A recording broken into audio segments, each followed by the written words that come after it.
He looked like a frail old man, but inside him lived a nightmare. Albert Fish is remembered as one of the most terrifying killers in American history.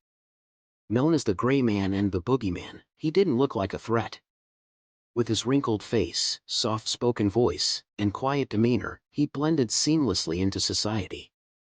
People passed him on the street without fear, never knowing they were brushing shoulders with a predator unlike any other.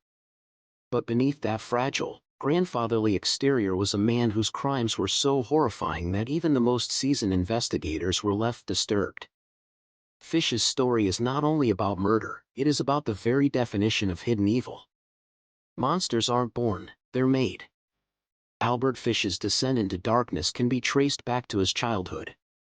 Born in 1870 in Washington, D.C., he entered a world already scarred by poverty and instability.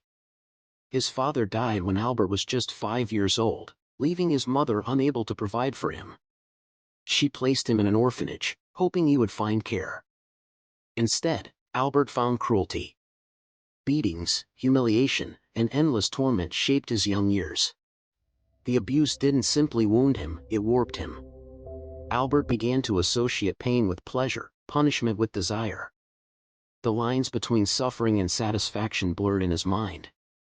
Rather than escaping these horrors, he embraced them. It was within the walls of that orphanage that the seeds of his sadistic desires were planted, seeds that would one day grow into something monstrous. A family man by day, a monster by night. As he grew older, Albert Fish built what appeared to be a stable life.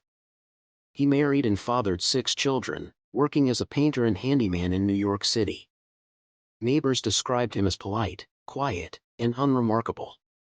To those who saw him on the streets or in his home, he was nothing more than a struggling but ordinary father. He played with his children, put food on the table, and never gave the world a reason to fear him.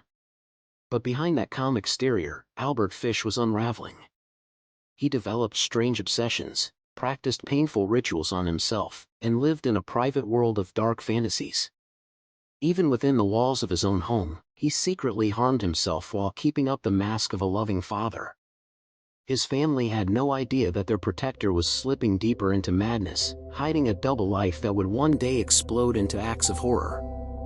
Albert Fish's story begins with a chilling irony. To the outside world, he was a quiet father, a frail man who seemed incapable of harm.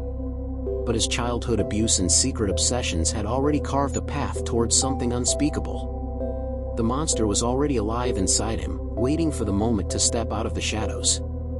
Backhand index pointing right. Which part of Fish's early life unsettles you most? The cruel orphanage that shaped him, the ordinary family life that hid his darkness, or the haunting image of a frail old man masking a predator?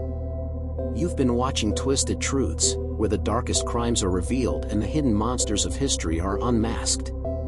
Stay tuned, because the deeper we go into Albert Fish's story, the darker it becomes.